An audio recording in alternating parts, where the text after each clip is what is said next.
চাঁদপুরের মাইয়া খাগড়াছড়িতে 3 দিন পর্যন্ত সংসার করেছে। মুসলমান মেয়ে, ছেলেটা মারমা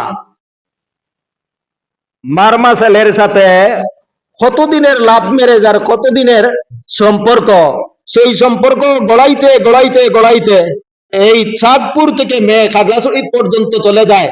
আর 3 দিন পর্যন্ত তাদের ধর্মীয় রীতি অনুযায়ী কপালে তিলক দিয়া সব কিছু দিয়া সে মারমা হইয়া বৌদ্ধ সাজিয়া বিয়া শাদী সবকিছু হওয়ার পরে 3 দিন 4 দিন পরে ওই মেয়ে আবার পলাইয়া আসছে, মুসলমান হইছে। সুবহানাল্লাহ বলেন।